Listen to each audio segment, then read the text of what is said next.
नमस्कार दोस्तों, स्वागत है आप सभी के एचपी एग्जाम फेयर्स में। आज हम हिमाचल प्रदेश सब इंस्पेक्टर का मॉक टेस्ट करने वाले हैं। पहले आपका जो एग्जाम था सब इंस्पेक्टर का वो एचपीएसएससी लेता था, अब कौन लेगा? एचपीपीएससी। तो पुराना सारा सिलेबस पैटर्न भूल जाओ, अब जो है एचपीपीएससी के अकॉर्डिंग एग्जाम होगा। इसमें क्या है, पेपर 1 और पेपर 2 रहने वाला है। तो पेपर 2 का तो फिलहाल अभी ठीक से बताया ही नहीं है कि क्या उसमें आने वाला है। मोस्ट प्रॉब्ली इंडियन जीके आएगा, हिस्ट्री, पॉलिटी, ज्योग्राफी जो रहता है, साइंस, रीजनिंग, ये सब उसमें आने वाला है। मगर ये नहीं पता किस सब्जेक्ट से कितने क्वेश्चन आएंगे।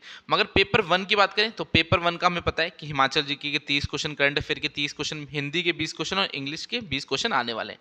तो मॉक टेस्ट मैंने तैयार कर दिए। इस मॉक टेस्ट की जो पीडीएफ है आपको डिस्क्रिप्शन मिल जाएगी, आप वहां से डाउनलोड करके इसे अटेम्प्ट कर सकते हैं। उसके बाद इस वीडियो को देखना, वीडियो में तो मैं आपके साथ सारे आंसर डिस्कस करने ही वाला हूँ। और हो सकता है अब आने वाले एग्जाम जो है कंप्यूटर बेस्ड भी हो जाए, क्योंकि जो एचपीपीएससी उसने बोलना है कि कंप्यूटर बेस्ड टेस्ट भी हो सकता है। तो अगर आपको ऑनलाइन अटेम्प्ट करना होगा तो नीचे हमारे ऐप का लिंक दिया है, उसे डाउनलोड करना। वहाँ पर आपको एचपी सब इंस्पेक्टर का जो है टेस्ट सीरीज का कोर्स मिल जाएगा। उसमें जो पहला मॉक टेस्ट है वो फ्री ऑफ कॉस्ट है और वो यही मॉक टेस्ट है। तो उसमें आपको अपनी नेगेटिव मार्किंग भी पता लग जाएगी, क्योंकि अब नेगेटिव मार्किंग भी होने वाली है। तो आप उससे एनालाइज कर सकते हैं कि आपका स्कोर कितना बनेगा। बाकी अगर पीडीएफ चाहिए होगी तो डिस्क्रिप्शन में पीडीएफ देखिए, बाकी आंसर मैं वीडियो में आपके साथ डिस्कस करने वाला हूँ। तो बिना किसी देरी के आज के मॉक टेस्ट को हम स्टार्ट करते हैं। हिमाचल प्रदेश सब इंस्पेक्टर का एचपीपीएससी पेपर 1 का ये मॉक टेस्ट है। चलिए पहला क्वेश्चन देखते हैं। How many states boundary touches with Himachal Pradesh? तो हिमाचल प्रदेश से कितने राज्यों की सीमा लगती है? तो इजी सा क्वेश्चन है, आपको बताना है हिमाचल प्रदेश के साथ कौन कौन सी स्टेट्स है जो बाउंड्री शेयर करती है। 3, 4, 2 या 1? तो बताइए, इजी सा क्वेश्चन है। फर्स्ट का राइट आंसर क्या होगा? फर्स्ट का जो राइट आंसर है वो है ऑप्शन बी यानी 4। चलिए नेक्स्ट देखते हैं। In which district of Himachal Pradesh was Beti Bachao Beti Padhao campaign started? तो जो बेटी बचाओ बेटी पढ़ाओ अभियान है उसकी शुरुआत हिमाचल प्रदेश के किस जिले से हुई थी? तो बताइए किस जिले से की गई थी? बिलासपुर से, चंबा से, ऊना से या कांगड़ा से? तो ऐसा ही जो सारे क्वेश्चन है हिमाचल के डिफरेंट डिफरेंट एग्जाम्स में आए हुए हैं, अपनी तरफ से कोई भी क्वेश्चन नहीं डाल रहा। तो अगर आप ये क्वेश्चन कर सकते हो तो आप एग्जामिनर को समझ सकते हो कि एग्जामिनर किस टाइप के क्वेश्चन डालता है और आपकी तैयारी कैसी है। तो ये वाला क्वेश्चन क्या है, ये आपका पूछ रहा है बेटी बचाओ बेटी पढ़ाओ हिमाचल प्रदेश में कौन सी जो डिस्ट्रिक्ट है वहां से स्टार्ट हुआ। वैसे तो 2015 में ही जो बेटी बचाओ बेटी पढ़ाओ अभियान है, कैंपेन है, ये स्टार्ट हो गया था हरियाणा की पानीपत जो डिस्ट्रिक्ट है वहां से। मगर हिमाचल प्रदेश में कौन सी डिस्ट्रिक्ट से स्टार्ट हुआ? तो सेकंड का जो राइट आंसर क्या है? सेकंड का जो राइट आंसर है वो है ऊना। तो हिमाचल प्रदेश की ऊना जो डिस्ट्रिक्ट है उससे इसे स्टार्ट किया गया था बेटी बचाओ बेटी पढ़ाओ कैंपेन को। वैसे तो 2015 में हरियाणा की पानीपत से ही पहले ही जो है अभियान स्टार्ट हो गया था, मगर हिमाचल प्रदेश में ऊना डिस्ट्रिक्ट से स्टार्ट हुआ था। सेकंड का राइट आंसर ऑप्शन सी है। अगर आपको ये मॉक टेस्ट अटेम्प्ट करने होंगे तो आप ऐप से जो है इन्हें बाय भी कर सकते हो। ऑलरेडी मैंने 14 या 15 मॉक टेस्ट बना दिए, तो सब इंस्पेक्टर का मॉक टेस्ट का कोर्स होगा, उसे वहाँ से बाय करोगे, वहाँ आपको पेपर 1 के मॉक टेस्ट मिल जाएंगे। बाकी पेपर 2 का जैसे ही हमें ये कुछ आइडिया देते हैं कि किस सब्जेक्ट से कितने क्वेश्चन आने वाले हैं, वो मॉक टेस्ट भी मैं बना दूंगा और फ्री ऑफ कॉस्ट उस कोर्स में ऐड कर दूंगा। तो जब तक पता नहीं लगता तब तक पेपर 1 के हमने डाल दिए। बाकी अगर आप नहीं बाय कर सकते तो आप जो है हमारे यूट्यूब चैनल को सब्सक्राइब कर दो, यहाँ मैं फ्री ऑफ कॉस्ट आपको मॉक टेस्ट कराता रहूँगा जब तक आपका एग्जाम नहीं होगा। तो चैनल पे तो आपको फ्री ऑफ कॉस्ट मिलते रहेंगे, बाकी जो ले सकते हैं वो ऐप से ले लेना। थर्ड क्वेश्चन देखते हैं। Which crop of Himachal Pradesh has the maximum production? तो हिमाचल प्रदेश में किस फसल का उत्पादन सबसे अधिक होता है? तो बताइए हिमाचल प्रदेश में वो कौन सी फसल है जिसका मैक्सिमम प्रोडक्शन यानी सबसे ज़्यादा उत्पादन होता है? मेज़ यानी मक्का, राइस या चावल, बार्ले यानी जौ या वीट जिसे गेहूं भी बोलते हैं? तो बताइए किसका सबसे ज़्यादा उत्पादन होता है हिमाचल प्रदेश में? थर्ड का जो राइट आंसर है वो है गेहूं यानी वीट। तो वीट जो है उसका सबसे ज़्यादा उत्पादन होता है हिमाचल प्रदेश में, वीट यानी गेहूं। तो थर्ड का राइट आंसर क्या है? Option D. फोर्थ है, in which river bank is Sarbari hydro electric project situated? तो सरबरी जल विद्युत परियोजना किस नदी के तट पर स्थित है? तो बताइए किस नदी पे बनी हुई है? ब्यास पे बनी है, सतलुज पे, रावी पे या चिनाब पे? तो बताइए सरबरी हाइड्रो इलेक्ट्रिक प्रोजेक्ट कौन सी रिवर के ऊपर बना हुआ है? फोर्थ का राइट आंसर क्या है? फोर्थ का जो राइट आंसर है वो ऑप्शन ए ब्यास।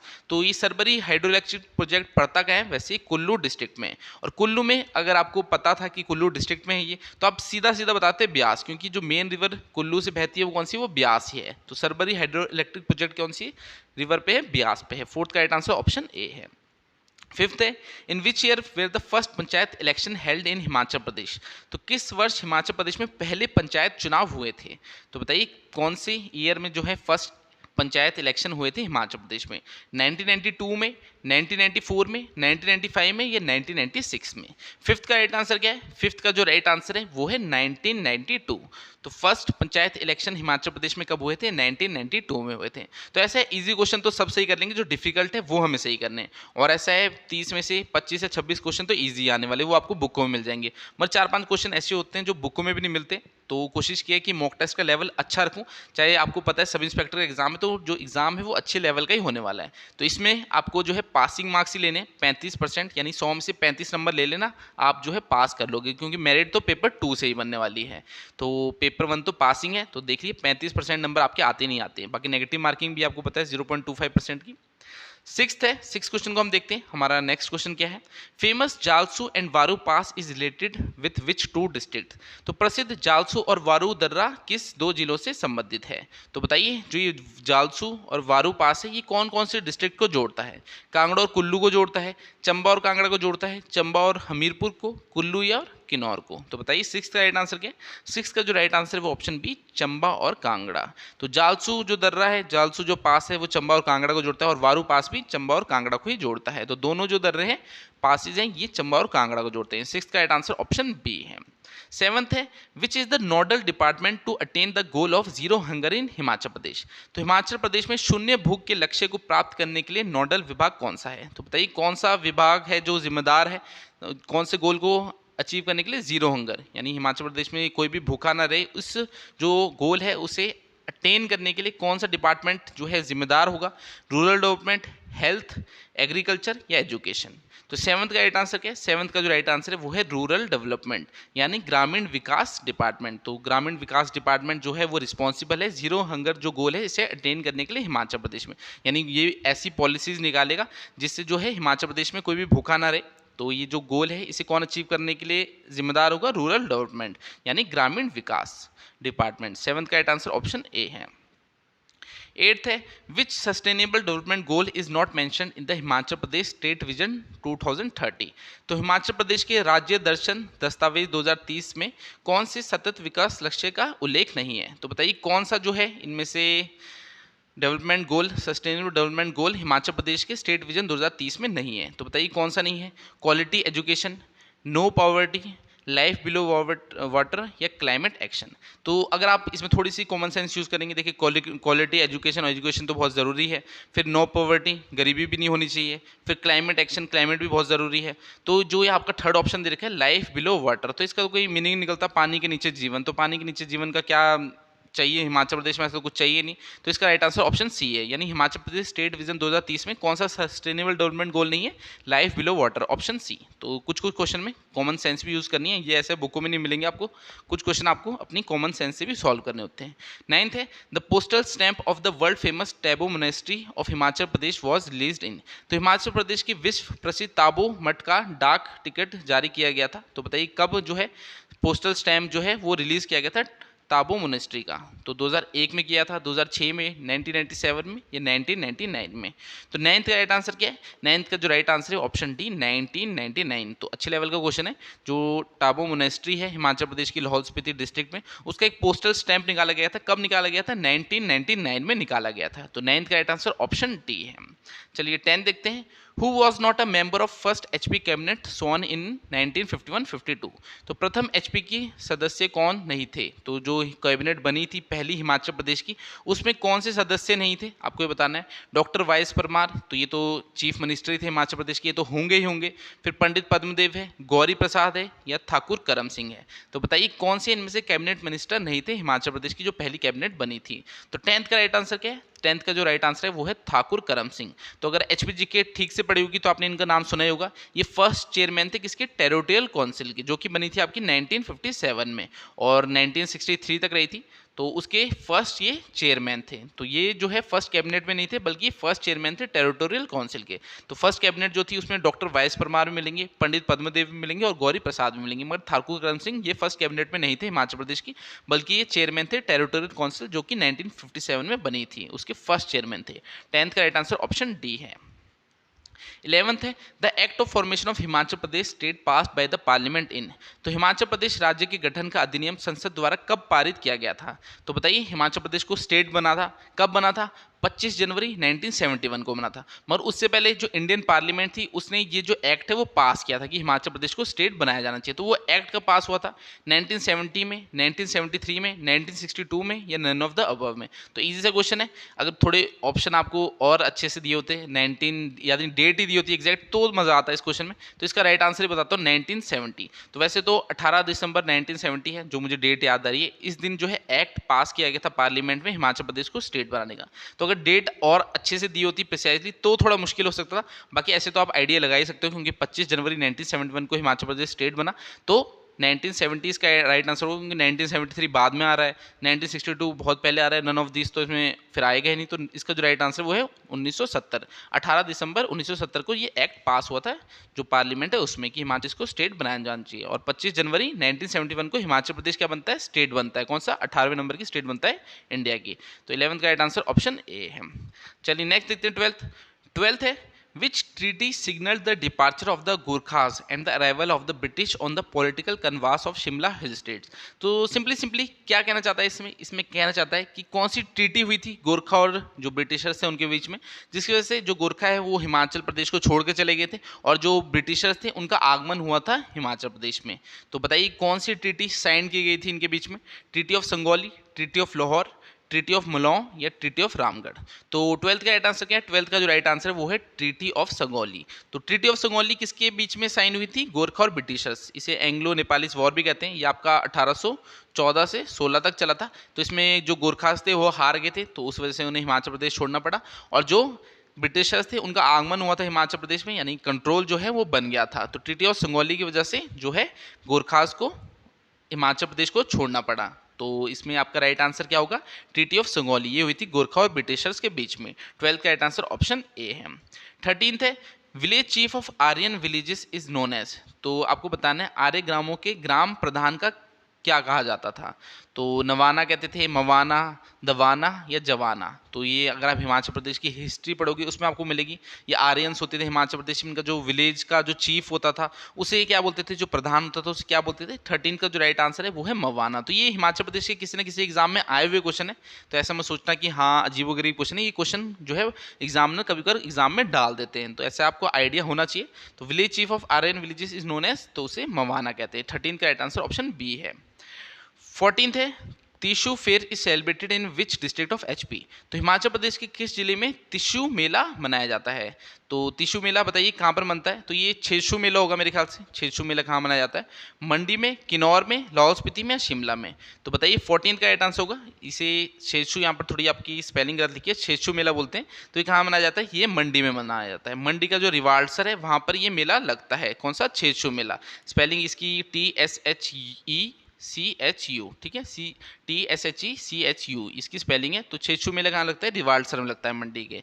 तो 14 का right answer option A Mandi है।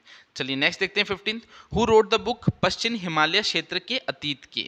तो पश्चिम हिमालय क्षेत्र के अतीत की झांकी पुस्तक किसने लिखी थी? तो बताइए किसने लिखी थी पश्चिम हिमाचल क्षेत्र के अतीत की झांकी? तो डॉक्टर सुशील कुमार फूल, अवतार सिंह, PN सेम्बाल, या केशव नंदा? तो 15 का राइट आंसर क्या है? 15 का जो राइट आंसर है वो है अवतार सिंह। तो अवतार सिंह ने कौन सी बुक लिखी थी? पश्चिम हिमालय क्षेत्र के अतीत की झांकी। तो पश्चिम हिमालय क्षेत्र के अतीत की झांकी जो बुक थी किसने लिखी थी? अवतार सिंह ने लिखी थी। 15 का राइट आंसर ऑप्शन बी है। 16th क्या है? Who was the first lady Pradhan elected in the history of Panchayati Raj in HP? तो हिमाचल प्रदेश में पंचायती राज के इतिहास में कौन सी पहली महिला प्रधान निर्वाचित हुई थी? तो बताइए कौन बनी थी पहली महिला प्रधान हिमाचल प्रदेश की हिस्ट्री में? कमला कौंडल, सत्या ठाकुर, सरला शर्मा, या सरोज महाजन? तो 16 का राइट आंसर क्या है? 16 का जो राइट आंसर है वो है कमला कौंडल। जो ये कमला कौंडल है ये हिमाचल प्रदेश की हिस्ट्री में पहली लेडी प्रधान बनी थी। तो फर्स्ट लेडी प्रधान कौन थी हिमाचल प्रदेश की हिस्ट्री में? वो थी कमला कौंडल। 16 का राइट आंसर ऑप्शन ए है। 17th है, who was known as Maharshi in HP? तो हिमाचल प्रदेश में किसे महर्षि के रूप में जाना जाता है? तो बताइए महर्षि किसे कहते थे? शोभा सिंह को, निकोलस रोरिक को, लालचंद पार्थिक को या निक्का चंद को? तो बताइए 17th का राइट आंसर क्या होगा? 17th का जो राइट आंसर है वो है निकोलस रोरिक। तो महर्षि किसे बोलते थे? निकोलस रोरिक को बोलते थे। रोरिक आर्ट गैलरी भी है, कहाँ पर है? नग्गर में। कुल्लू का जो नग्गर है वहाँ पर रोरिक आर्ट गैलरी मिलेगी। तो वो तो ईजी सा क्वेश्चन हो गया। बाकी इसमें पूछा महर्षि किसे बोलते हैं, तो महर्षि हिमाचल प्रदेश में निकोलस रोरिक को बोलते थे। तो हिमाचल प्रदेश में किसे महर्षि के रूप में जाना जाता था? निकोलस रोरिक को जाना जाता था। 17th का राइट आंसर ऑप्शन बी है। 18th है who build the fort of Shahpur? तो शाहपुर का किला किसने बनाया था? अब शाहपुर फोर्ट कहाँ है? ये आपका कांगड़ा में पड़ता है। तो इस किससे बनाया था? तख्तमल ने से बनाया था, शेरशाह सूरी ने बनवाया था, बासदेव ने या भक्तमल ने बनाया था? तो 18th का राइट आंसर क्या है? 18th का जो राइट आंसर है वो है भक्तमल। तो शाहपुर जो फोर्ट है वो से किसने बनाया था? भक्तमल ने बनाया था। ये शाहपुर फोर्ट कहाँ पड़ता है? ये कांगड़ा में पड़ता है। तो 18th का राइट आंसर ऑप्शन डी है। तो ये जो मॉक टेस्ट है इसकी पीडीएफ आपको कहाँ मिलेगी? डिस्क्रिप्शन में। पहले खुद इसे डाउनलोड करना, अटेम्प्ट करना, उसके बाद वीडियो में को देखना और चेक करना आप 35% नंबर ला पा रहे हो या नहीं, यानी 35 नंबर आपके 100 में से आ रहे या नहीं आ रहे विद नेगेटिव मार्किंग। ठीक है, अगर क्वेश्चन गलत होगा तो 0.25 जो मार्क्स है वो कटेंगे। बाकी अगर ऑनलाइन सॉल्व करना होगा तो ऐप का लिंक डिस्क्रिप्शन दिया, उसे डाउनलोड करना, वहाँ कोर्स है, वहाँ पहला जो मॉक टेस्ट है वो फ्री ऑफ कॉस्ट डाल रखा है, तो आप ऑनलाइन भी सॉल्व कर सकते हो। 18th का जो राइट आंसर था शाहपुर फोर्ट बनाया था भक्तमल ने, ऑप्शन डी इसका राइट आंसर है। 19th है in which of the following years Pong dam is declared as sanctuary? तो निम्न में से किस वर्ष पोंग बांध को अभयारण्य घोषित किया गया था? तो बताइए सेंचुरी कब बनाया गया था पोंग डैम को? 1978 में, 1980 में, 1983 में, 1987 में? तो 19th का राइट आंसर क्या है? 19 का जो राइट आंसर है ऑप्शन सी 1983। तो जो पोंग डैम है उसे सेंचुरी बना दिया था 1983 में। वैसे पोंग डैम को और क्या बोलते हैं? महाराणा प्रताप सागर भी बोलते हैं। तो ये क्वेश्चन भी एग्जाम में आया, पोंग डैम को और क्या बोलते हैं? महाराणा प्रताप सागर भी बोलते हैं। और ये एक रामसर साइट भी है। ठीक है, रामसर साइट भी है। रामसर साइट कब डिक्लेयर हुई थी? 2002 में ये रामसर साइट भी डिक्लेयर हो गई थी। तो अभी तो हमसे पूछा सेंचुरी कब बनाया था, तो पोंग डैम को सेंचुरी 1983 में बनाया था। अगर आपसे पूछता रामसर साइट कब बनाया था, तो 2002 में से रामसर साइट भी बना दिया था। और पोंग डैम को जो है महाराणा प्रताप सागर भी बोलते हैं। पोंग डैम कहाँ है? कांगड़ा में है। 19 का राइट आंसर ऑप्शन सी है। चलिए 20 देखते हैं। At which place in Kangra district of HP is Jakhni Devi temple? अब आपको बताना है हिमाचल प्रदेश के किस जिले में जो है जाखनी देवी मंदिर है। अब देखिए हिंदी में तो आंसर भी दे दिया है यहाँ पर। तो ऑप्शन क्या क्या दे रखे हैं? हरिपुर, नूरपुर, शाहपुर या चंदपुर? तो बता रखा है कांगड़ा जिले में है जो आपका जाखनी देवी टेम्पल है। अब पूछ रहा है कांगड़ा के भी कौन सी जो प्रिसाइसली जगह आपको वहाँ बताना है कहाँ पर है। तो कांगड़ा के हरिपुर में है, कांगड़ा के नूरपुर में है, कांगड़ा के शाहपुर में या कांगड़ा के चांदपुर में? तो बताइए जाखनी देवी टेम्पल कहाँ है? ये वैसे तो कांगड़ा में, अगर कांगड़ा में भी प्रिसाइसली पूछे तो कहें 20 का जो राइट आंसर है वो है चंदपुर। तो कांगड़ा का जो चंदपुर है वहाँ पर आपको जाखनी देवी टेम्पल मिलेगा। 20 का राइट आंसर क्या है? Option D Chandpur. चलिए नेक्स्ट देखते हैं 21। इन विच मंथ इज सैर फेस्टिवल सेलिब्रेटेड? तो सैर उत्सव किस माह मनाया जाता है? तो बताइए किस महीने में जो है सैर उत्सव मनाया जाता है? जनवरी में, मार्च में, अगस्त में, सितंबर में? तो बताइए कौन से महीने में मनाया जाता है? तो हिमाचल प्रदेश में जो रहते हैं उन्हें तो पता ही है, सैर मंडी में भी मनाते हैं, कुल्लू में भी, शिमला में भी, कांगड़ा में। तो कौन से महीने में मनाया जाता है? ये सितंबर के महीने में मनाया जाता है। तो सैर फेस्टिवल कब मनाते हैं? सितंबर के महीने में मनाया जाता है। 21 का राइट आंसर ऑप्शन डी है। 22 है Jaoni hot water spring are located in which district of HP? तो ये जो आपका जाओनी गर्म पानी का जो स्रोत है ये कहाँ पर है आपको बताना है। सोलन में है, सिरमौर में है, कुल्लू में है या लाहौल स्पीति में है? तो बताइए 22 का राइट आंसर क्या है? 22 का जो राइट आंसर है वो है सोलन। तो जॉनी हॉट वाटर स्प्रिंग कहाँ है? ये सोलन में पड़ता है। 22 का राइट आंसर ऑप्शन ए है। जॉनी हॉट वाटर स्प्रिंग कहाँ पड़ता है? ये सोलन में पड़ता है। हिमाचल जी के कितने 30 क्वेश्चन आने वाले हैं आपको, तो ऐसा कुछ भी पूछ सकते हैं, हिस्ट्री, ज्योग्राफी, पॉलिटी, सब कुछ ही पढ़ना पड़ेगा। तो कोई भी एक बुक ले लेना, उसे फॉलो कर लेना। अगर बुक नहीं पढ़नी होगी, यूट्यूब से पढ़ना होगा, तो मैंने चैनल में प्लेलिस्ट बना रखी है जिसमें मैंने जो है डिस्क्रिप्टिव लेक्चर भी बना रखे हैं और MCQ सीरीज भी बना रखी है। तो उसमें पूरी हिमाचल जी के मैंने कवर कर रखी है। तो अगर यूट्यूब से पढ़ना होगा तो हमारे चैनल में प्लेलिस्ट मिल जाएगी। बाकी बुक से पढ़ना होगा तो हिमाचल दर्पण ले लेना, जोगटा अकेडमी ले लेना, कोई बुक ले लेना। उसे बस ये है पढ़ना और बार बार जो है रिविजन करना। जितना रिविजन करोगे उतना चीज़ें याद रहेगी। 23 है gypsum is Solan district of HP has been founded? तो हिमाचल प्रदेश के सोलन जिले में जिप्सम कहाँ पाया गया है? तो बताइए कहाँ मिला है जिप्सम सोलन डिस्ट्रिक्ट में? कुठार में मिला है, कुनिहार में, आर्की में या कसौली में? तो 23 का राइट आंसर क्या है? 23 का जो राइट आंसर है वो है कुठार। तो जो सोलन का कुठार है वहाँ क्या मिला है? वहाँ जिप्सम मिला है। तो जिप्सम सोलन की कौन सी जगह पे मिला है? कुठार में मिला है। 23 का राइट आंसर ऑप्शन ए है। 24 है Kais wild life sanctuary is located in which district of HP? तो जो क्यास वन्यजीव अभयारण्य है वो हिमाचल प्रदेश के किस जिले में स्थित है? तो चंबा में है, किन्नौर में है, कुल्लू में है, मंडी में। तो सारे जो वाइल्ड लाइफ सेंचुरी पता होनी चाहिए आपको, कोई भी पूछ सकते हैं। तो क्यास का है 24 का जो राइट आंसर है वो है कुल्लू। तो कुल्लू डिस्ट्रिक्ट में जो आपका क्यास वाइल्ड लाइफ सेंचुरी है कुल्लू में है। 24 का राइट आंसर ऑप्शन सी है। चलिए 25 देखते हैं। Which hospital was founded in 1885 AD at Shimla. तो 1885 ईस्वी में शिमला में किस अस्पताल की स्थापना की गई थी? तो बताइए कौन सा जो हॉस्पिटल है वो शिमला में 1885 में बनाया गया था? रिपॉन हॉस्पिटल, स्नोडेन हॉस्पिटल, सोनिटोरियम हॉस्पिटल या क्रिश्चियन हॉस्पिटल? तो 25 का राइट आंसर क्या है? 25 का जो राइट आंसर है वो है रिपॉन हॉस्पिटल। तो जो रिपॉन हॉस्पिटल है ये शिमला में कब बना था? 1885 में बनाया गया था। अब उल्टा भी पूछ सकते थे आपसे कि रिपॉन हॉस्पिटल जो है शिमला में कब बना था? तो 1885 में बना था। इसमें पूछा है शिमला में 1885 में कौन सा हॉस्पिटल बना? तो रिपॉन हॉस्पिटल बना है। तो 25 का राइट आंसर ऑप्शन ए है। 26 है oil and natural gas commission drilled eight which place in Himachal for the possibility of natural gas availability. तो आपको बताना है जो oil and natural gas commission है उसने हिमाचल प्रदेश की कौन सी जगह में जो है नेचुरल गैस जो है उसे खोजा है। तो पॉसिबिलिटी है कि वहाँ पर नेचुरल गैस की अवेलेबिलिटी है। तो बताइए कहाँ पर है नेचुरल गैस? ज्वालामुखी में, बक्सू में, खारली में या धर्मकोट में? तो इसका राइट आंसर क्या है? इसका जो राइट आंसर है वो है ज्वालामुखी। तो आपको पता ही है ज्वालामुखी में वहाँ पर जो है फ्लेम्स निकल रही होती है। तो कैसे निकल रही होती है? क्योंकि वहाँ नेचुरल गैस की जो है कुछ स्रोत है, यानी ज़मीन से कुछ नेचुरल गैस निकल रही है, उसकी वजह से जो है वो फ्लेम्स जलती है। तो इसमें सीधा सीधा आंसर क्या होगा? ज्वालामुखी आपका राइट आंसर होगा। 26 का राइट आंसर ऑप्शन ए है। 27 है the Chamba town in HP is located on which bank of Ravi river. तो आपको बताना है जो हिमाचल प्रदेश में चंबा शहर है वो रावी नदी के किस तट पर है? तो रावी के दाईं तरफ है, बाईं तरफ है, या उसके आसपास भी नहीं है, कहीं भी नहीं, या ये आपका क्वेश्चन में कोई भी इसका आंसर नहीं है। तो बताइए जो चंबा है वो रावी के लेफ्ट बैंक में है या राइट बैंक में है? तो 27 का राइट आंसर क्या है?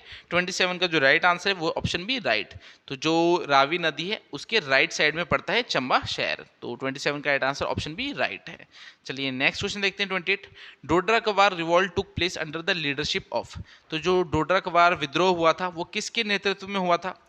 रन बहादुर सिंह, शोभा राम, राणा हरदेव सिंह या नन ऑफ द अबव? तो शोभा राम तो ये आपके मंडी से रिलेटेड है, जो एग्रीरियन वहाँ पर हुआ था रिवॉल्ट। अब इसमें पूछा है डोडरा कवार रिवॉल्ट किसके लीडरशिप में हुआ था? तो 28 का जो राइट आंसर है वो है रन बहादुर सिंह। अब ये जो डोडरा कवार एरिया है ये कहाँ पड़ता है? ये आपका शिमला में पड़ता है और यहाँ पर रिवॉल्ट 1906 में। और इसकी किसकी लीडरशिप के अंडर हुआ था? रान बहादुर सिंह की लीडरशिप के अंडर हुआ था। तो डोडरा कवार रिवॉल्ट किसकी लीडरशिप के अंडर हुआ था? रन बहादुर सिंह। 28 का राइट आंसर ऑप्शन ए है और 1906 में ये हुआ था। 29 है who was the last ruling chief of the Nurpur state. तो नूरपुर राज्य का आखिरी शासक कौन था? तो बताइए लास्ट किंग कौन था, लास्ट राजा कौन था नूरपुर का? रंजीत सिंह था, जसवंत सिंह था, राम सिंह था या बीर सिंह था? तो बताइए इसका राइट आंसर क्या होगा? 29 का जो राइट आंसर है वो है बीर सिंह। तो बीर सिंह क्या थे? ये नूरपुर के लास्ट राजा थे। तो नूरपुर के लास्ट जो चीफ यानी राजा थे वो कौन थे? वो बीर सिंह। ऑप्शन डी इसका राइट आंसर है। अब हमारे हिमाचल जीके का तीसवा और लास्ट क्वेश्चन है वो कौन सा है? First apple farm in Mashobra was establish in year. तो मशोबरा में पहला सेब फार्म किस वर्ष स्थापित किया गया था? तो बताइए मशोबरा में जो पहला एप्पल फार्म था वो कब लगाया गया था? 1880 में, 1890 में, 1887 में या 1900 में? तो इसका राइट आंसर क्या होगा? 30 का जो राइट आंसर है वो है 1887 यानी ऑप्शन सी। तो मशोबरा कहाँ? शिमला में पड़ता है और यहाँ पर जो है पहला एप्पल फार्म किसने लगाया था? अलेक्जेंडर कोल्ट थे, उन्होंने लगाया था। ठीक है, अलेक्जेंडर कोर्ट्स ने जो है 1887 में मशोबरा में एप्पल फार्म लगाया था। तो एप्पल फार्म जो है मशोबरा में कब लगाया गया था? 1887 में। किसके द्वारा? अलेक्जेंडर कोर्ट्स के द्वारा लगाया गया था। 30 का राइट आंसर ऑप्शन सी है। तो हिमाचल जीके के हमारे 30 क्वेश्चन हो गए।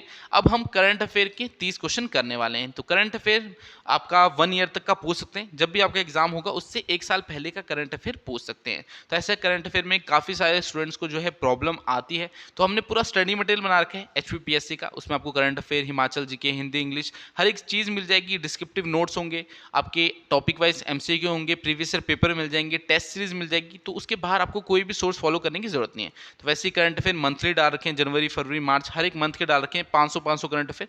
तो ऐसा कुछ भी आपका छूटने नहीं वाला उसमें।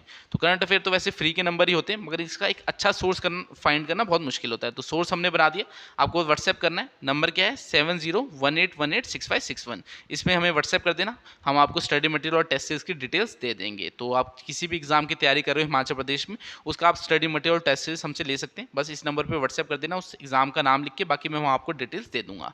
चलिए करंट अफेयर करते हैं। तो करंट अफेयर का हमारा फर्स्ट क्वेश्चन है, the 4th edition of a joint military exercise named ex Dharma guardian 2023 is being held in which of the following provinces of Japan. तो एक एक्सरसाइज है एक्स धर्मा गार्डियन 2023। ये जो एक्सरसाइज है कहाँ पर हो रही है, आपसे सिंपली ये पूछ रहा है इसमें। तो बताइए कहाँ पर हो रही है, टोक्यो में हो रही है, ह्यूगो में हो रही है, इची में या शिगा में। तो बताइए जो एक्स थर्मा गार्डियन एक्सरसाइज है होती किसके बीच में, ये इंडिया और जापान के बीच में होती है। तो इंडिया और जापान के बीच में होती है। अब ये हो रही है जापान में, तो जापान की स्पेसिफिक आपसे पूछिए कौन सी जगह में हो रही है। तो वैसे तो अभी जापान में हो रही है, ये एक्सरसाइज इंडिया और जापान के बीच में होती है। तो जापान में कहाँ पर हो रही है आपको पूछा है, टोक्यो में, ह्यूगो में, इची में या शिगा में। तो 31 का जो राइट आंसर है ऑप्शन डी शिगा। तो जो जापान की शिगा प्रोविंसेस है वहाँ पर ये एक्सरसाइज हो रही है, कौन सी, एक्स थर्मा गार्डियन 2023। 31 का राइट आंसर ऑप्शन डी है। चलिए नेक्स्ट क्वेश्चन देखते हैं।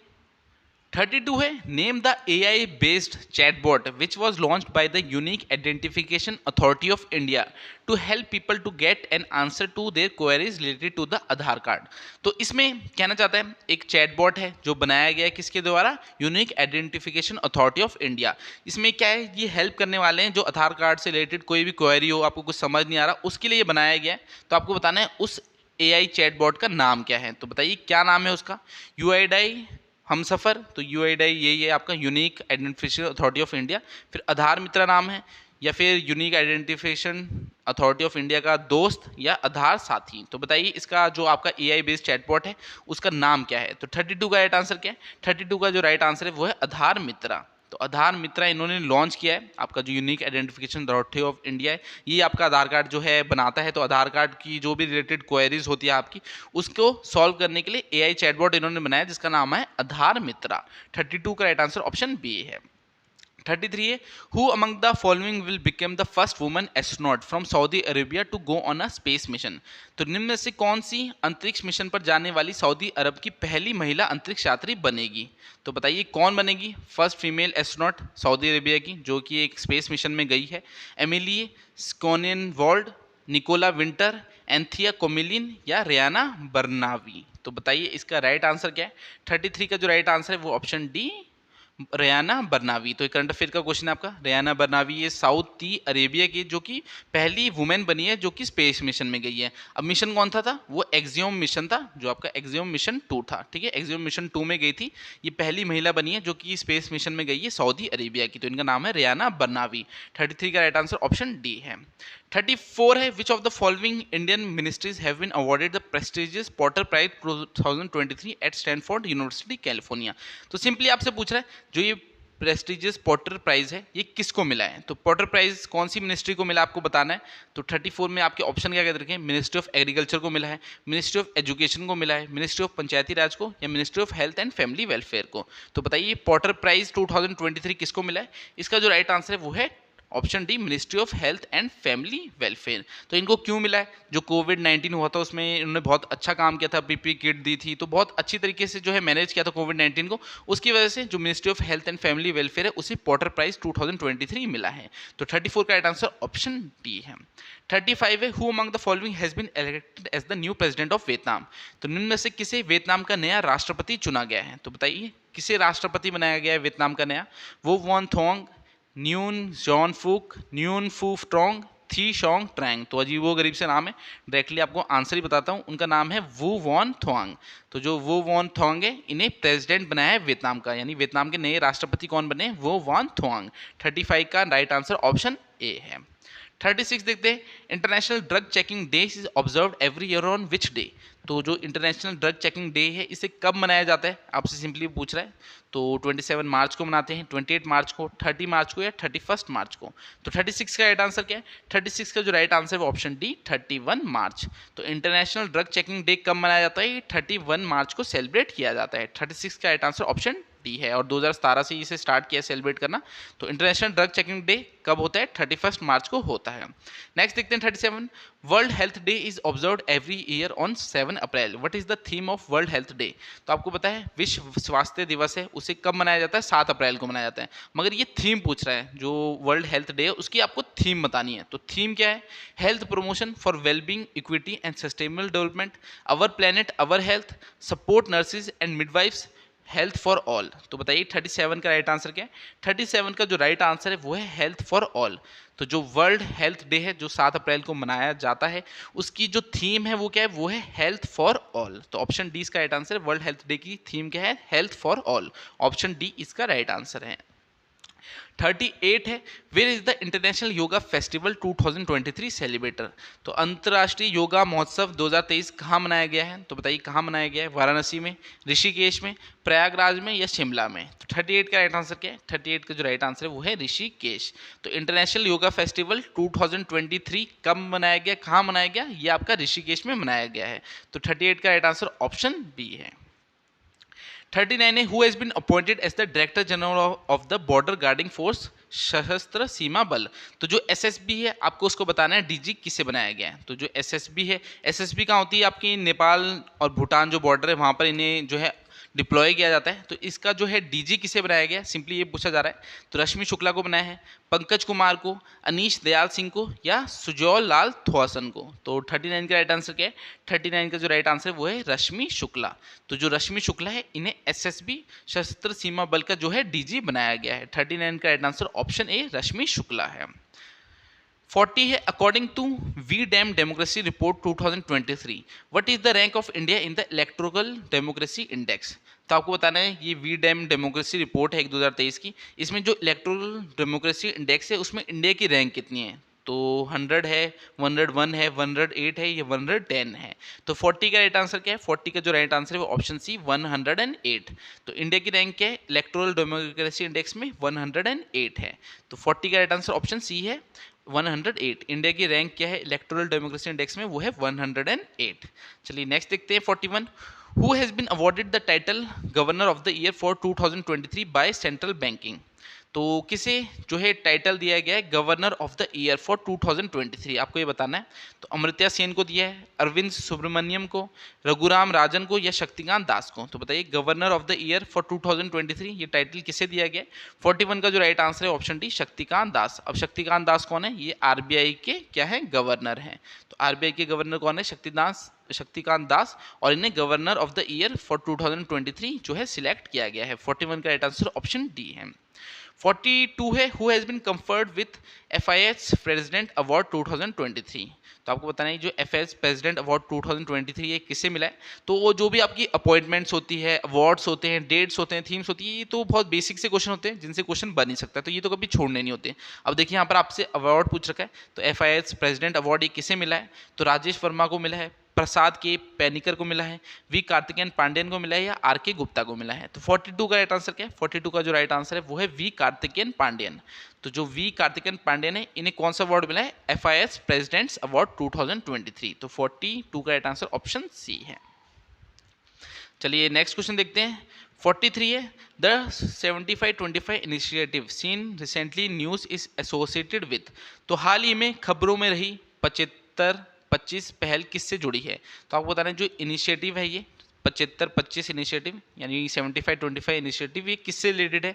Non communicable disease, air pollution, cube satellites या आर्टिफिशियल इंटेलिजेंस? तो 43 का राइट आंसर क्या है? 43 का जो राइट आंसर है वो है नॉन कम्युनिकेबल डिसीज। अब जो आपका 75-25 इनिशिएटिव है ये क्या है? इसमें जो है यूनियन हेल्थ मिनिस्ट्री उसने इसे लॉन्च किया है, जिसमें 75 मिलियन पीपल हैं जो सफ़र किससे कर रहे हैं? हाइपरटेंशन और डायबिटीज़ से। तो उनकी जो प्रॉब्लम है उसको सॉल्व करना है, कब तक? 2025 तक सॉल्व करना है। तभी जो इसका नाम पड़ा है वो पड़ा है 75-25 इनिशिएटिव, क्योंकि 75 million people suffering from hypertension and diabetes disease, उनकी प्रॉब्लम को सॉल्व, उनकी हेल्प करनी है 2025 तक। तो 75-25 इनिशिएटिव किससे, नॉन कम्युनिकेबल डिसीज से जो है ये रिलेटेड है। 43 का राइट आंसर ऑप्शन ए है। 44 है Him data portal aims to. अब ये हिम डाटा पोर्टल, हिम से ही पता लग रहा हो आपको कि हिमाचल प्रदेश का है, जब हिम आ जाता है तो हिमाचल प्रदेश ही समझो।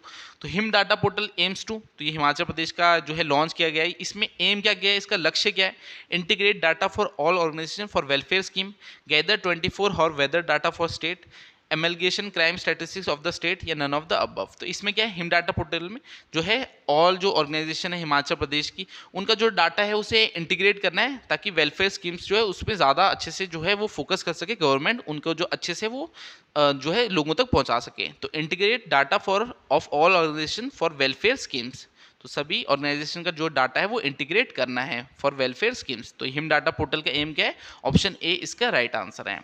45 है dash has become the first state to implement the right to walk. तो आपको बताना है चलने का अधिकार को लागू करने वाला राज्य पहला बना है, कौन सा पहला राज्य बना है चलने के अधिकार को लागू करने वाला, महाराष्ट्र, कर्नाटका, केरला या पंजाब। तो 45 का जो राइट आंसर है वो है पंजाब। तो इसका मतलब क्या हुआ, चलने का अधिकार, तो आप रोडों के साइड में देखोगे फुटपाथ होते हैं, तो ये नेसेसरी कर दिया पंजाब गवर्नमेंट ने कि हर रोड के साइड में फुटपाथ होने ही चाहिए, ये आपका चलने का अधिकार है। तो इसे लागू किसने किया है, पंजाब ने जो है लागू किया है। 45 का आंसर ऑप्शन डी है। 46 से who has been recently appointed as the new UPSC chairman. तो हाल ही में यूपीएससी के नए अध्यक्ष के रूप में किसे नियुक्त किया गया है, तो बताइए यूपीएससी के चेयरमैन नए कौन बने हैं, मनोज सोनी, समिता नागराज, राजीव नयन चौबे या लेफ्टिनेंट जनरल राज शुक्ला। तो बताइए 46 का राइट आंसर क्या होगा, बहुत इंपॉर्टेंट क्वेश्चन है।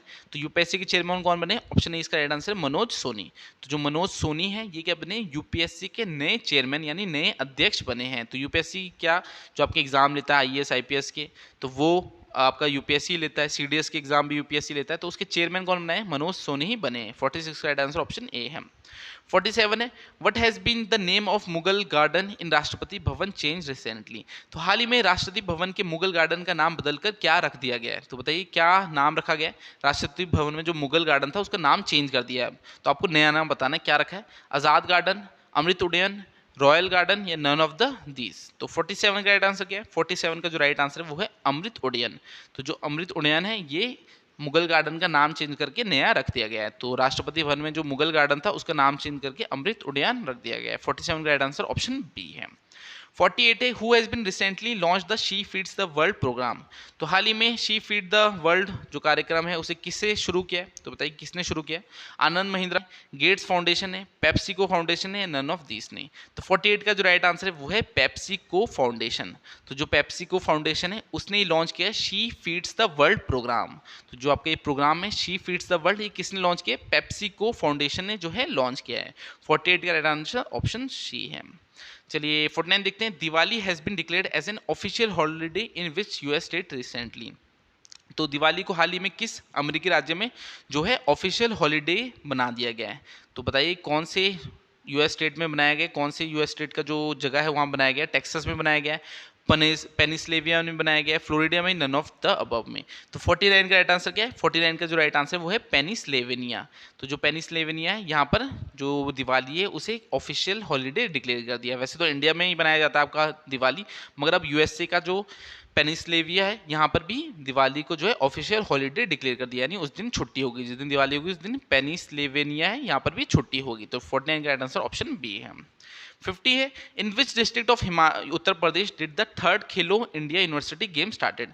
तो उत्तर प्रदेश की कौन से जिले में जो है तीसरा खेलो इंडिया यूनिवर्सिटी गेम्स है वो स्टार्ट किए गए हैं, तो बताइए कहाँ पर स्टार्ट किए गए, आगरा में, इलाहाबाद में, गाजियाबाद में या गौतम बुद्ध नगर में। तो एक क्वेश्चन आपको ऐसे भी आ सकता था कि third Khelo India university game कहाँ पर जो है स्टार्ट किए गए, उत्तर प्रदेश में। अब इसमें प्रिसाइसली पूछा है कि उत्तर प्रदेश में भी कहाँ स्टार्ट किए गए हैं, तो इसका राइट आंसर होगा गौतम बुद्ध नगर। तो जो गौतम बुद्ध नगर है यहाँ पर जो है third Khelo India university game start किए गए हैं। तो उत्तर प्रदेश का जो गौतम बुद्ध नगर है वहाँ पर third Khelo India university game start किए गए। 50 का राइट आंसर ऑप्शन डी है। तो टोटल करंट अफेयर के 30 क्वेश्चन आने वाले हैं, और ऐसे करंट अफेयर तो फ्री के नंबर होते हैं, तो मंथली करंट अफेयर जरूर पढ़ना। करंट अफेयर में तो कभी आपको प्रॉब्लम आएगी नहीं, तो मंथली सारे कवर कर देना एक साल की। इतना ऐसा है इनको ज़्यादा रटना भी नहीं पड़ता, एक बार पढ़ोगे तो ऐसे कहीं ना कहीं माइंड में रह जाते हैं। तो आंसर जब आप देखते हो, ऑप्शन देखते हो एग्जाम में, तो आपको याद आ ही जाते हैं। तो इतना रटने वाला काम भी नहीं होता, बस एक नज़र मारना बहुत ज़रूरी होता है। 51 है who conferred Fiji's highest honour the companion of the order of Fiji to prime minister Narendra Modi. तो आपको बताना है ये फिजी का हाईएस्ट जो है अवार्ड है companion of the order of Fiji, तो ये नरेंद्र मोदी को किसने दिया था, आपको ये बताना है। तो बताइए किसने दिया था, फिजी के प्रेसिडेंट ने दिया था, फिजी के प्राइम मिनिस्टर ने दिया था, या गवर्नर जनरल थे जो फिजी के उन्होंने दिया, या नन ऑफ दीस ने। तो 51 का राइट आंसर क्या है, इसका जो राइट आंसर है वो है प्राइम मिनिस्टर ऑफ फिजी। तो जो प्रधानमंत्री थे फिजी के, उन्होंने ही फिजी का जो हाईएस्ट अवार्ड है वो किसको दिया था, नरेंद्र मोदी को दिया था। तो 51 का राइट आंसर ऑप्शन बी है। 52 है which two Indian naval ships reach port Al Jubail in Saudi Arabia. तो आपको बताना है इंडिया की कौन सी नॉवल शिप्स है जो सऊदी अरेबिया की जो ये पोर्ट है अल जुबैल यहाँ पर आए हैं। तो कौन कौन से जो है शिप्स आए हैं, INS Tarkash and INS Vikramaditya, INS Subhadra and INS Sahyadri, INS Vikrant और एंड INS अरिघाट, या INS Tarkash and INS Subhadra. तो इसका जो राइट आंसर है वो ऑप्शन डी है, INS Tarkash and INS Subhadra जो है ये कहाँ पर गए हैं, सऊदी अरबिया के अल जुबैल पोर्ट में गए हैं। अब क्यों गए हैं अगर ये पूछें तो ये एक एक्सरसाइज हो रही है इंडिया और सऊदी अरेबिया के बीच में, कौन सी, अल मौद अल हिंदी। तो जो ये एक्सरसाइज है इसमें पार्टिसिपेट करने के लिए गए हैं। तो कौन कौन से दो नॉवल शिप्स गए हैं, INS तरकश एंड INS सुभाद्रा। 52 का राइट आंसर ऑप्शन डी है। चलिए नेक्स्ट देखते हैं 53। What is the name of the operation launched by India to assist Myanmar after cyclone Mocha. तो म्यांमार में एक साइक्लोन आया था मोचा, अब इसमें जो है बहुत तबाही हुई थी म्यांमार में, तो उससे हेल्प करने के लिए, म्यांमार को हेल्प करने के लिए इंडिया ने एक ऑपरेशन चलाया था। आपको उस ऑपरेशन का नाम बताना है, ऑपरेशन ब्लू स्टार, ऑपरेशन करुणा, ऑपरेशन साइक्लोन, या ऑपरेशन विजय। तो 53 का राइट आंसर क्या है, 53 का जो राइट आंसर है वो है ऑपरेशन करुणा। तो जो ऑपरेशन करुणा है ये इंडिया ने चलाया है म्यांमार को हेल्प करने के लिए, ठीक है। म्यांमार में जो साइक्लोन आया था मोचा, उससे म्यांमार को हेल्प करने के लिए जो भी तबाही हुई वहाँ पर थोड़ा रिलीफ चलाया जा सके, रिलीफ जो है दिया जा सके, कुछ खाने की सामग्री हुई, किसी भी तरह की जो हेल्प है वो ऑपरेशन कोरोना के अंडर दी जाएगी। तो 53 का राइट आंसर ऑप्शन बी है। 54 है when and where is the G7 summit 2023 scheduled to take place. तो जो G7 समिट 2023 होने वाला है आपको बताना है ये होना कहाँ पर है। तो न्यूयॉर्क में होगा, हिरोशिमा में होगा, लंदन में होगा, या टोक्यो में होगा। तो बताइए, वैसे तो जापान में होने वाला है G7 समिट 2023। अब इसमें स्पेसिफिक पूछा है कहाँ पर होगा, तो बताइए जापान की तो हिरोशिमा और टोक्यो दो जगह दे रखे हैं। तो 54 का राइट आंसर क्या है, इसका जो राइट आंसर है वो है हिरोशिमा। जो हिरोशिमा है यहाँ पर जो है G7 समिट 2023 होने वाला है। तो 54 का राइट आंसर ऑप्शन बी है। अगर आपसे सीधा कंट्री पूछते तो जापान था, मगर जापान की स्पेसिफिक तो हिरोशिमा में ही होने वाला है G7 समिट 2023। 55 है what is the purpose of the faced ban on the import of military items imposed by the defence ministry. तो जो इंपोर्ट किया जाता है मिलिट्री आइटम्स का, उसको जो है बैन किया जा रहा है, फेस्ड मैनर में जो है बैन किया जा रहा है, यानी ज़्यादा जो है मिलिट्री आइटम्स वो है इंपोर्ट नहीं किए जाएंगे बल्कि कंट्री में ही बनाए जाएंगे। तो ऐसा क्यों किया जा रहा है, तो सीधा कॉमन सेंस का क्वेश्चन है। आपसे पहले ऑप्शन पढ़ लेते हैं। To increase the budget allocation for the defence sector, to reduce the number of military items imported from foreign countries, to promote self reliance in the defence manufacturing sector, to enhance the quality of military items manufactured in India. तो 55 का right answer क्या है, इसका जो right answer है वो option C, ठीक है, to promote self reliance in the defence manufacturing sector. तो ऑप्शन सी इसका राइट आंसर है, यानी बाहर से जो है इंपोर्ट नहीं किया जाएगा बल्कि कंट्री में ही बनाया जाएगा ताकि सेल्फ रिलायंस रहे, हमें किसी और पर निर्भर ना होना पड़े, हम खुद ही जो है अपने डिफेंस जो आइटम है वो बना सकें। तो जो डिफेंस मैन्युफैक्चरिंग सेक्टर है वो ग्रो भी कर सके। तो 55 का राइट आंसर ऑप्शन सी है। 56 है which what is the aim of the one station one product scheme of Indian railway. तो इंडियन रेलवे ने एक स्कीम चलाई है वन स्टेशन वन प्रोडक्ट। तो उसका जो एम है वो क्या है, आपसे सिंपली ये पूछा है, तो बताइए क्या एम है। To promote foreign products in market, तो ये तो एम नहीं है। To generate additional income opportunity from the under privileged section of the society, हाँ ये ठीक लग रहा है। टू डिस्प्ले इंडिजिनियस और लोकल प्रोडक्ट, ये भी ठीक है, both A B and C. तो इसका right answer both B and C होगा। तो इंडियन रेलवे ने जो ये आपका स्कीम चला रखी है वन स्टेशन वन प्रोडक्ट की, इसका एम क्या है, to generate additional income opportunities for the under privileged section of the society and to display indigenous and local products. तो ऑप्शन डी इसका राइट आंसर है, बी एंड सी। 57 है what is the machine can see 2023 summit. तो जो आपका machine can see 2023 summit है ये क्या है, किस चीज़ से रिलेटेड है, इसकी थीम क्या है, सिंपली ये बताइए। तो an international conference on AI in the UAE, a summit for discussing advancements in robotics, a workshop for digital marketing strategies, a part of the G20 meeting. तो 57 का राइट आंसर क्या है, 57 का जो राइट आंसर है वो है option A, an international conference on AE in the UAE. तो आपका जो मशीन्स कैन सी 2023 समिट है ये कहाँ पर होगा, ये यूएई में होगा, और ये किस लिए एक इंटरनेशनल कॉन्फ्रेंस है जो एआई है उसके ऊपर, ठीक है। तो एआई के बेस्ड ये इंटरनेशनल कॉन्फ्रेंस है जो यूएई में होने वाली है। तो आर्टिफिशियल इंटेलिजेंस पे बेस्ड एक इंटरनेशनल कॉन्फ्रेंस है जो यूएई में होगी। 57 का राइट आंसर ऑप्शन ए है। 58 है, who is the first women pilot of the Indian air force to fly the Rafale fighter jet. तो आपको बताना है फर्स्ट फीमेल वुमेन पायलट है, उनका नाम बताना है जिन्होंने जो राफेल विमान है उसे उड़ाया है। तो शिवांगी सिंह ने उड़ाया, दीपिका चौधरी ने, भावना कांत ने, या अवनी चतुर्वेदी ने। तो 58 का राइट आंसर क्या है, 58 का जो राइट आंसर है वो है शिवांगी सिंह। तो ये जो शिवांगी सिंह है, इन्होंने ये एक पहली वुमेन पायलट बनी है जिन्होंने राफेल उड़ाया है। तो राफेल उड़ाने वाली फर्स्ट वुमेन पायलट कौन बनी है, शिवांगी सिंह बनी है। 58 का राइट आंसर ऑप्शन ए है। 59 है, व्हाट इज पर्वतमाला परियोजना। अब आपको बताना है जो पर्वतमाला परियोजना है ये क्या है। Simply a project to develop ropeways, a project to develop highways, a project to promote tourism, a project to develop railways. तो पर्वतमाला परियोजना क्या है, a project to develop ropeways. तो जो रोपवेज है उन्हें डेवलप करने के लिए ये आपका परियोजना चलाई गई है, कौन सी, पर्वतमाला परियोजना। तो पर्वतमाला परियोजना क्या है, a project to develop ropeways. 59 का आंसर ऑप्शन ए है। 60 है, which company is providing assistance for the Indian army computer based online exam for recruitment of Agniveer. तो आप सभी को पता है जो अब अग्निवीर का एग्जाम है वो कंप्यूटर बेस्ड होने वाला है, यानी पहले जो आपका एग्जाम होगा फिर फिजिकल टेस्ट होगा। पहले क्या होता था, पहले फिजिकल टेस्ट होता था फिर आपका जो एग्जाम होता था, अब चेंज कर दिया, अब आपको पहले ऑनलाइन टेस्ट होगा वो भी कंप्यूटर बेस्ड होगा। तो उसमें असिस्टेंस कौन दे रही है, यानी जो एप्लीकेशन है वो किसने बनाई होगी, सिंपली ये पूछ रहा है। तो टाटा कंसल्टेंसी सर्विस ने, इन्फोसिस टेक्नोलॉजीज ने, या इलेक्ट्रॉनिक्स कॉर्पोरेशन ऑफ इंडिया ने, या education consultancy service India limited ने। तो 60 का राइट आंसर क्या है, 60 का जो राइट आंसर है वो option D, education consultancy service India limited. तो इन्होंने क्या किया है, जो इंडियन आर्मी है उनकी हेल्प की है कंप्यूटर बेस्ड ऑनलाइन टेस्ट जो है वो कंडक्ट करने में, जो अग्निवीर का इस बार होने वाला है, जो पहली बार ही होगा कंप्यूटर बेस्ड, उसमें हेल्प किसने की है, education consultancy service India limited ने। 60 का राइट आंसर ऑप्शन डी है। तो करंट अफेयर के भी हमारे 30 क्वेश्चन हो गए। अब इंग्लिश और हिंदी के क्वेश्चन हम करेंगे, तो टोटल आपके 100 क्वेश्चन आने वाले। तो हिंदी ग्रामर कौन सी 10th लेवल की रहेगी, आपकी हिंदी ग्रामर होगी वो भी 10th लेवल की होगी। तो बेसिक्स ये हर एक एग्जाम में 10th लेवल की आती है।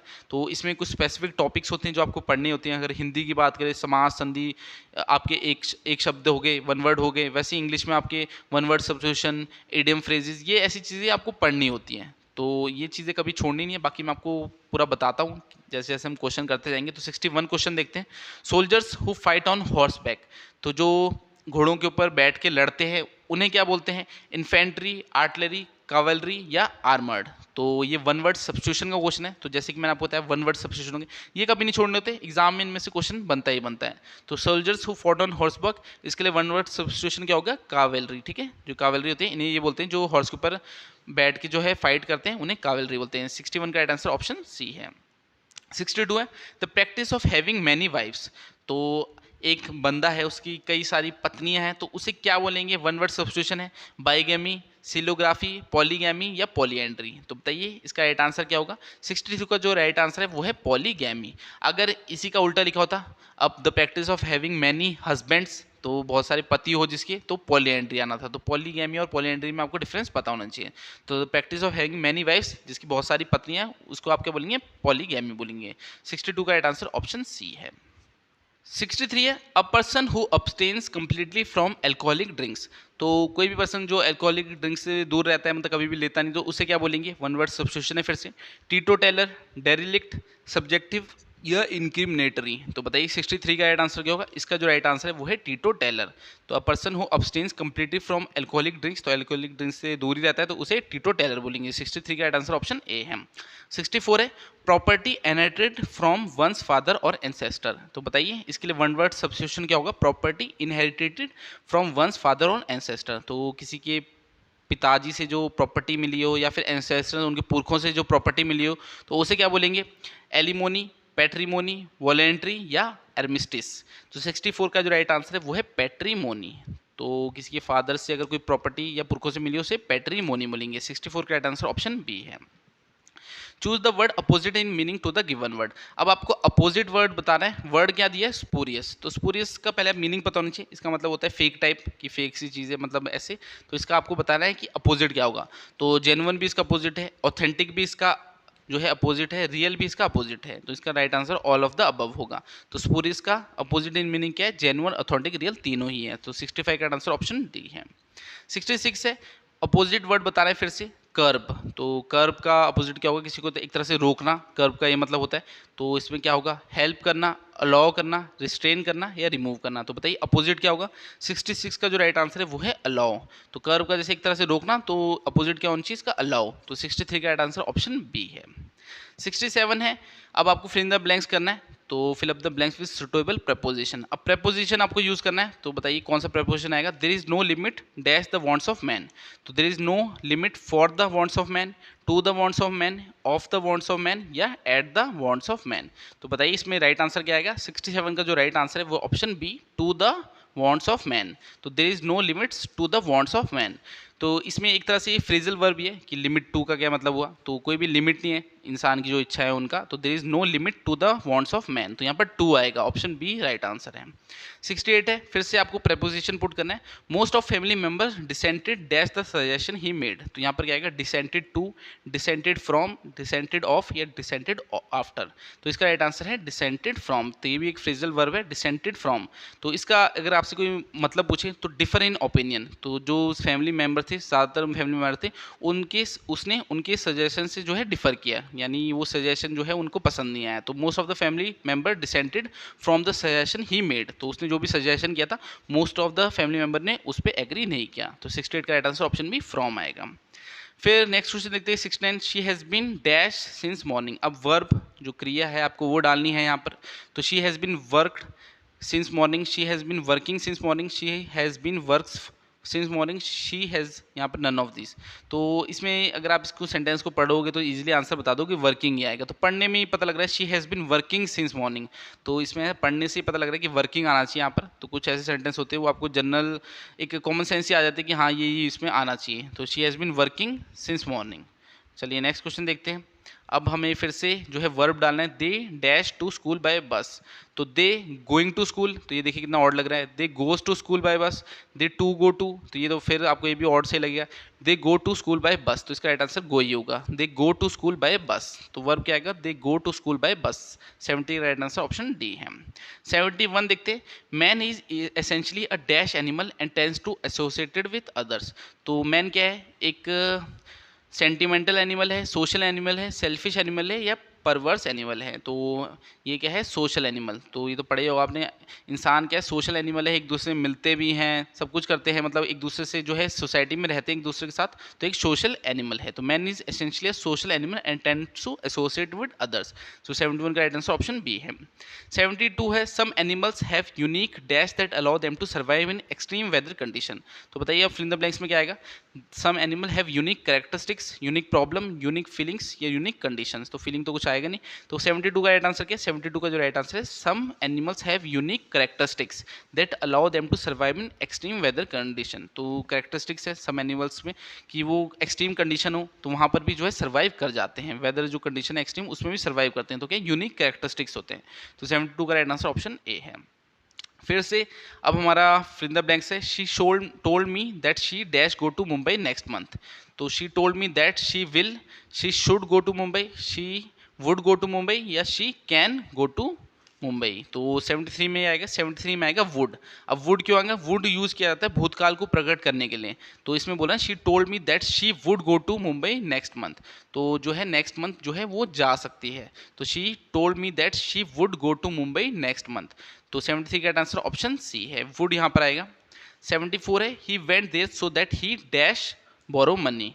तो बताइए यहाँ पर क्या आएगा, he went there so that he may borrow money, he went there so that he can borrow money, he went there so that he might borrow money, he went there so that he should borrow money। 74 का right answer क्या है, 74 का आएगा might। तो option C इसका and है। might क्यों आएगा, use to express the possibility. तो इसमें पॉसिबिलिटी बता रहा है, he went there so that he might borrow money। तो ये वो वहाँ जाएगा ताकि वो शायद वहाँ पर जो है मनी वो बोरो कर सके। तो he went there so that he might borrow money। 74 का राइट आंसर ऑप्शन सी है। फिर से फिल इन द ब्लैंक्स का है। Today everyone wishes dash money quickly. Today everyone wishes earn money quickly, to earn money quickly, for earning money quickly या none of this. तो यहाँ पर आपका टू अर्न ही मोस्ट सुटेबल लग रहा है यहाँ पर। Today everyone wishes to earn money quickly, to earn money quickly 75 का आंसर ऑप्शन बी है। Next fill in the blanks है he is rich today but he seems dash in the past. तो बताइए यहाँ पर क्या आएगा, ही is rich today but he seems to be poor in the past, to have been poor, to being poor, none of these। तो यहाँ पर क्या आएगा, 76 का जो बहुत सुटेबल लग रहा है वो टू बी पुअर लग रहा है। He is rich today but he seems to be poor in the past, तो 76 का राइट आंसर ऑप्शन ए होगा। नेक्स्ट क्वेश्चन है, अब आपको पैसिव टू एक्टिव जो है वो चेंज करना है। तो बताइए यहाँ पर आपको एक सेंटेंस दे रखा है, एक्टिव टू पैसिव चेंज करना है। The students were laughing at the old man. अब इसे एक्टिव टू पैसिव जब आप चेंज करोगे तो 77 का राइट आंसर क्या होगा, 77 का जो राइट आंसर है वो option A, the old man was being laughed by the student. तो यहाँ पर लाफिंग यूज हो रहा है, मतलब ये बता रहा है कि जो प्रोसेस चल रही है तो बींग यूज होता है। जब भी कोई ऐसी चल रही चीज़ उसमें बींग तो ये ट्रिक होती है। तो ओल्ड मैन पहले आ जाएगा, the old man was being laughed eight by the student, तो स्टूडेंट जो है लास्ट में आ जाएगा। तो इसका राइट आंसर ऑप्शन ए है, the old man was being laughed eight by the students. 77 का राइट आंसर ऑप्शन ए है। 78 है, फिर से आपको एक्टिव टू पैसिव चेंज करना है। अब इसमें हमें सेंटेंस दिया है, the shopkeeper lowered the prices. तो 78 का क्या होगा, 78 का जो राइट आंसर है वो option B, the prices were lowered by the shopkeeper. तो प्राइजेस पहले आ जाएगा, were lowered by the shopkeeper, shopkeeper last में। तो 78 का राइट आंसर ऑप्शन बी है। चलिए नेक्स्ट देखते हैं 79। अब आपको करेक्ट स्पेलिंग बतानी परजरी की। परजरी क्या होता है, ये होता है एक एक्ट होता है झूठ बोलने का। कोर्ट में अगर आप झूठ बोले तो उसे परजरी बोलते हैं। तो इसकी स्पेलिंग बतानी है आपको। 79 का जो राइट आंसर वो है परजरी, PERGURY। तो 79 का राइट आंसर ऑप्शन बी है। अब आपको रिकमेंडेड की राइट स्पेलिंग बतानी है। तो 80 का राइट आंसर क्या होगा, रिकमेंडेड की राइट स्पेलिंग क्या है, ऑप्शन ए, RECOMMENDED। तो रिकमेंडेड की स्पेलिंग क्या है, RECOMMENDED। तो 80 का राइट आंसर ऑप्शन ए है। अब हम हिंदी के क्वेश्चन करने वाले। अगर आप हमारे साथ टेलीग्राम चैनल पे जुड़ना चाहते हो तो HP एग्जाम फेयर्स लिख देना, या फिर नीचे लिंक में भी आपको हमारे टेलीग्राम चैनल का लिंक मिल जाएगा। वहाँ मैं फ्री ऑफ कॉस्ट जो है स्टडी मटेरियल देता हूँ। कोई भी एग्जाम अपडेट आती है हिमाचल प्रदेश में वो भी आपको वहाँ पर मिल जाएगी। तो 17 से 18,000 स्टूडेंट कुछ ऑलरेडी जुड़ चुके हैं, तो आप भी जुड़ सकते हैं। नीचे लिंक में जो है वो लिंक दिया होगा, ठीक है, डिस्क्रिप्शन में जो है लिंक दिया होगा टेलीग्राम चैनल का, तो वहाँ से जुड़ जाना। अब 81 देखते हैं, 8-8 आंसू रोना मुहावरे का अर्थ।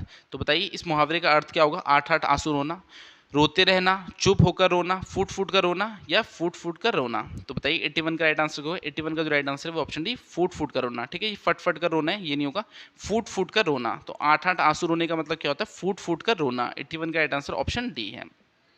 चलिए नेक्स्ट क्वेश्चन देखते हैं, निडर में समास। तो निडर में समास क्या होगा, निडर का अगर समास विग्रह करोगे तो क्या होगा, बिना डर के, ठीक है, बिना डरे। तो इसका समास विग्रह आप करोगे बिना डरे। तो निडर में समास कौन सा है, बहुब्रीहि, अविभाव, द्वंद्व या तत्पुरुष। तो 82 का राइट आंसर क्या है, 82 का जो राइट आंसर है ऑप्शन बी, अविभाव। ठीक है, अविभाव समास होगा निडर में। 82 का राइट आंसर ऑप्शन बी है। 83 है, गगनचुंबी में समास। फिर से आपको समास बताना है। तो समास हो गया, संधि हो गया, तो मोस्ट इंपॉर्टेंट टॉपिक होते हैं, इनसे क्वेश्चन आते हैं। तो गगनचुंबी का अगर समास विग्रह करो तो क्या हुआ, गगन को चूमने वाला। तो ये क्या है, अविभाव समास है, तत्पुरुष है, दंत है या बहुव्रीहि है। तो इसका राइट आंसर है तत्पुरुष। ठीक है, जल्दी जल्दी कराऊंगा, वीडियो बहुत ज़्यादा लंबी हो रही है। तो 83 का राइट आंसर है, गगनचुंबी में कौन सा समास है, तत्पुरुष। तो जल्दी जल्दी देखते हैं हिंदी के क्वेश्चन को हम, हिंदी तो वैसे ईजी होती है। 84 है, प्रत्येक का सही संधि विच्छेद। तो प्रत्येक का जो सही संधि विच्छेद होगा वो क्या होगा, 84 का क्या राइट आंसर है, ऑप्शन ए है, प्रति प्लस एक। तो प्रति प्लस एक क्या है, प्रत्येक का सही संधि विच्छेद है। फिर से चिरंतन दिया है, इसका आपको जो है अपोजिट बताना है, विपरीत बताना है। तो चिरंतन का अपोजिट क्या होगा, अब चिरंतन क्या होता है, प्राचीन हो गया, पुराना हो गया। तो इसका जो अपोजिट है वो क्या होगा, मूर्छा, आचार, नश्वर या लदिमा। तो इसका राइट आंसर है नश्वर। तो नश्वर क्या होगा, जो नष्ट हो जाए, ठीक है, नष्ट होने वाला। तो 85 का राइट आंसर ऑप्शन सी है। 86 है, संयोग का विलोम क्या होगा, संयोग जैसे कुछ जुड़ा हुआ टाइप है, तो इसका अपोजिट क्या होना चाहिए, तो इसका अपोजिट होगा वियोग। ठीक है, वियोग होगा। 86 का राइट आंसर ऑप्शन बी है। नेक्स्ट देखते हैं, जो प्रतिज्ञा भय को दूर करती हो, तो के लिए एक शब्द। देखिए फिर से वन वर्ड सब्स्टिट्यूशन आ गया, तो ये इंपॉर्टेंट होते हैं, इनसे क्वेश्चन आते हैं। तो जो प्रतिज्ञा भय को दूर करती है उसके लिए एक शब्द क्या होगा, भयदान, अटल, भयभीत या भयदान। तो बताइए इसका राइट आंसर क्या होगा, इसका जो राइट आंसर है वो है 87 का राइट आंसर ऑप्शन डी, अभेदान। ठीक है, अभेदान इसका राइट आंसर है। तो 87 का राइट आंसर है अभेदान। जो प्रतिज्ञा भय को दूर करती है वो क्या है, अभेदान। 87 का राइट आंसर ऑप्शन डी है। 88 है, जिस वस्तु को पाने की इच्छा की जाए। ठीक है, यहाँ पर प होना था, यहाँ म आ गया। तो जिस वस्तु को पाने की इच्छा की जाए उसके लिए एक शब्द क्या होगा, अभीष्ट, अनुगामी, अज्ञ या अनुपान? तो बताइए, अभीष्ट, अनुगामी, यज्ञ या अनुपान? तो जिस वस्तु को पाने की इच्छा की जाए, 88 का जो राइट आंसर है उसे अभीष्ट बोलेंगे। 88 का राइट आंसर ऑप्शन ए है। 89 है तत्सम शब्द है। तो तत्सम शब्द बताना है, दंत है, दांत है, आदमी है या आदत है। तो दो तरह के होते हैं आपके, एक तत्सम होते हैं, तद्भव होते हैं। अब तत्सम से आप तद्भव में बदलोगे तो ऐसे वो एक ऐसा रूप होता है जो आसान रूप होता है, ठीक है। तत्सम का जो तद्भव रूप होता है वो आसान होता है, तद्भव में होता है इसमें जो उच्चारण होता है वो बहुत सरल होता है। तो आपको तत्सम बताना है इसमें कौन सा है। तो 3 का तो उच्चारण इसमें सरल होगा, जैसे दांत हो गया, आदमी हो गया, आदत हो गया, इनमें उच्चारण जो है सरल है, मगर दंत में जो है आपका उच्चारण सरल नहीं है। तो ये क्या है, तत्सम शब्द है। 89 का राइट आंसर ऑप्शन ए है। 90 है शुद्ध शब्द। तो आपको अब सही स्पेलिंग बतानी है, तो बताइए इकतारा की सही स्पेलिंग क्या होगी। 90 का जो राइट आंसर है वो क्या है, वो ऑप्शन ए है, ठीक है। इकतारा इसका राइट आंसर है, तो 90 का राइट आंसर ऑप्शन ए है। चलिए नेक्स्ट देखते हैं, शुद्ध शब्द। अब दिशा का सही स्पेलिंग बतानी एक तरह से। 91 का जो राइट आंसर है वो है दिशा, द के ऊपर बड़ी ई की मात्रा आएगी तो दिशा, ठीक है। दिशा इसका सही स्पेलिंग है, ऑप्शन ए राइट आंसर है। 92 है पशु के भाववाचक संज्ञा। तो पशु की भाववाचक संज्ञा क्या होगी, तो बताइए 92 का राइट आंसर। 92 का जो राइट आंसर वो है पशुत्व। तो पशु की जो भाववाचक संज्ञा वो है पशुत्व। 93 है खट्टा का भाववाचक संज्ञा। तो भाववाचन बताइए, खट्टा का जो भाववाचक होगा वो क्या है। 93 का जो राइट आंसर है वो ऑप्शन सी खट्टापन, ठीक है। भाव निकल रहा है इसमें, तो खट्टा का जो भाववाचक है वो क्या है, खट्टापन। 93 का राइट आंसर ऑप्शन सी है। 94 है यौगिक शब्द है। तो यौगिक शब्द क्या होते हैं, यौगिक शब्द वो होते हैं जो दो सार्थक शब्दों के मेल से बनते हैं। वो कौन से होते हैं, वो यौगिक शब्द होते हैं। तो पल, पवित्री, शिवालय या जलज। तो इसका राइट आंसर है ऑप्शन सी शिवालय, शिवा प्लस आल्य, ठीक है। तो यौगिक शब्द से बन रहे हैं, तो यौगिक शब्द कौन सा है, शिवालय। 94 का राइट आंसर ऑप्शन सी है। 95 है फ का उच्चारण स्थान। अब फ बोल रहे हैं, फ लग रहे हैं तो हमारे होठ लग रहे हैं ना, तो इसमें उच्चारण स्थान क्या होगा, ओष्ठ होगा, ठीक है। फ का उच्चारण स्थान क्या है, ओष्ठ है। 96 है तनु का पर्यायवाची शब्द। अब पर्यायवाची शब्द हो गए, ये भी इंपॉर्टेंट होते हैं, एग्जाम में आते आते हैं। तो तनु का पर्यायवाची क्या होगा, शरीर, झील, चंद्रमा या खटिया। तो इसका राइट आंसर है शरीर, ठीक है। तनु का पर्यायवाची क्या है, शरीर है। 96 का राइट आंसर ऑप्शन ए है। 97 है वारिद का पर्यायवाची शब्द। अब वारिद का आपको पर्यायवाची बताना है, कमल, चंद्रमा, बिजली या बादल। तो 97 का जो राइट आंसर है वो है बादल। तो वारिद बादल को भी बोलते हैं, तो वारिद का जो पर्यायवाची है वो बादल है। 97 का राइट आंसर ऑप्शन डी है। 98 है अभियोग का उपसर्ग। तो अपसर्ग कहाँ होता है, स्टार्टिंग में होता है। तो अभियोग में क्या होगा, अ है, अब है, अभी है, अब है। तो 98 का जो राइट आंसर है ऑप्शन सी अभी, ठीक है। अभियोग में उपसर्ग क्या है, अभी। 98 का राइट आंसर ऑप्शन सी है। 99 का छाया का बहुवचन। तो एक वचन होता है, एक बहुवचन। तो छाया का बहुवचन क्या होगा, 99 का जो राइट आंसर है ऑप्शन ए है, छाया ही होगा, ठीक है। छाया का बहुवचन छाया ही होता है। 99 का राइट आंसर ऑप्शन ए। फिर लास्ट क्वेश्चन है हमारा टेस्ट सीरीज का, धर्म का विशेषण। तो धर्म का विशेषण क्या होगा, 100 का जो राइट आंसर है वो ऑप्शन सी धर्मात्मा। तो धर्म का जो विशेषण है वो है धर्मात्मा। 100 का राइट आंसर ऑप्शन सी है। तो सारे क्वेश्चन हमने कर लिए, टोटल आपके 100 क्वेश्चन आने वाले हैं पेपर 1 में। तो अगर मॉक टेस्ट अच्छा लगा होगा तो वीडियो को लाइक कर देना, बाकी कमेंट में बता देना कुछ भी अगर गलत लगा हो, कोई क्वेश्चन में आपको डाउट हो तो मैं उसे जो है कमेंट में आपका आंसर देने की कोशिश करूँगा। बाकी अगर आप हमसे ऑनलाइन कोचिंग लेना चाहते हैं तो डिस्क्रिप्शन में डिटेल्स दे रखी। हमारी जो क्लासेस है वो इवनिंग में होती है 5 से 10। Himachal GK, India GK, Hindi, English, हर एक सब्जेक्ट की लाइव क्लासेस होती है। आपकी पेपर 1 और पेपर 2 दोनों की हम प्रिपरेशन इसमें कराएंगे, और ऐसे लाइव क्लासेस डेली आपको रिकॉर्डेड मिल जाती है। तो अगर आप लाइव अटेंड नहीं कर पाए तो उनको आप बाद में कभी भी देख सकते हो। सारा study material, test series, previous year paper, हर एक चीज़ हम प्रोवाइड करने वाले हैं, जिसके बाहर आपको कोई भी सोर्स फॉलो करने की ज़रूरत नहीं है। तो अगर ऑनलाइन कोचिंग में आप इंटरेस्टेड होंगे तो नीचे डिस्क्रिप्शन में मेरा नंबर दिया, वहाँ मुझे व्हाट्सएप कर देना, वहाँ पर मैं आपको सारी डिटेल्स दे दूंगा, या फिर कॉल कर देना, तो कॉल में भी मैं आपको जो डाउट्स होंगे उन्हें क्लियर कर दूंगा। बाकी इस वीडियो को इतने रखते हैं, मैं आपसे अगली क्लास में मिलूंगा, तब तक के लिए शब्बा खैर, थैंक यू।